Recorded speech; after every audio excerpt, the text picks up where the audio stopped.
On change de latitude. Bonjour Christophe Dansette. Bonjour Pauline. On parlait de la visite du chancelier allemand en Inde, une visite importante où il compte plaider pour un accord de libre-échange avec l'Union européenne.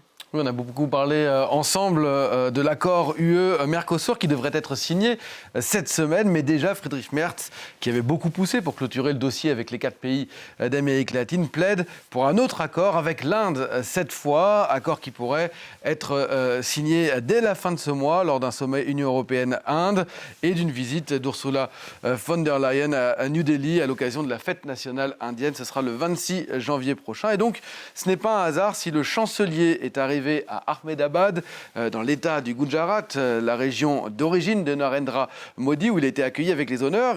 Il a aussi, symboliquement, on vient de voir les images, visité la maison de Gandhi. Et il a dit que Bruxelles et New Delhi devaient d'urgence conclure cet accord de libre-échange. De toute évidence, eh bien, cette visite, elle est stratégique. Oui, d'abord parce que l'Inde, c'est le pays le plus peuplé au monde.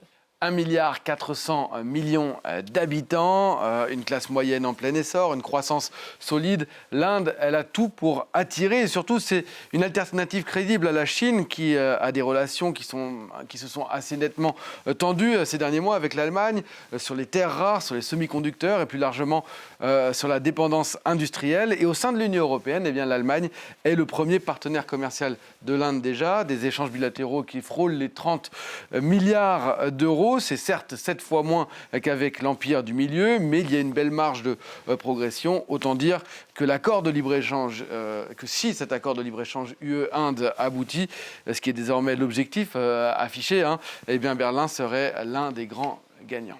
Et Merz est arrivé en Inde avec un objectif d'abord business ? Oui, verrouiller des contrats qui existaient, en signer de nouveaux, notamment, ça a été fait ce matin dans le domaine du gaz avec le groupe public allemand Uniper pour l'achat d'ammoniac indien, des accords d'échange aussi pour permettre aux entreprises allemandes, en manque de main-d'œuvre, de recruter du personnel qualifié dans des domaines comme l'informatique, comme la santé également, renforcer également des implantations locales. Et d'ailleurs, à Ahmedabad, après Ahmedabad, Friedrich Merz se rendra tout à l'heure à Bangalore, la capitale technologique au sud du pays, où il visitera notamment une usine du groupe Bosch, symbole de cette coopération Inde-Allemagne. Le chancelier est accompagné de 25 dirigeants d'entreprises allemandes, des PME, mais aussi des grands groupes comme Siemens ou comme Airbus, et puis des groupes surtout aussi du secteur de la défense. Et puis il y a un volet défense très sensible.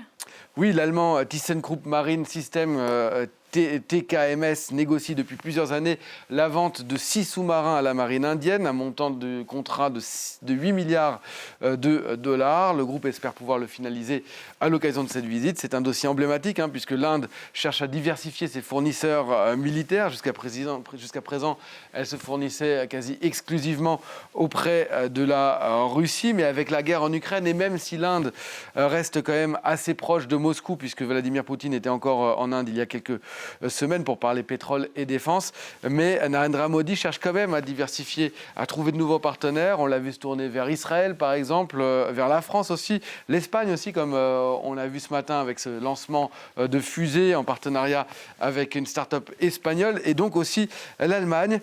New Delhi privilégie des partenaires avec des productions locales en Inde. Pour l'Allemagne aussi, c'est important puisqu'elle veut s'imposer comme partenaire stratégique dans l'Indo-Pacifique, y compris dans la défense, qui pour Berlin est assez nouveau. Merci beaucoup Christophe, c'était l'Info Éco. Voilà ce que l'on devait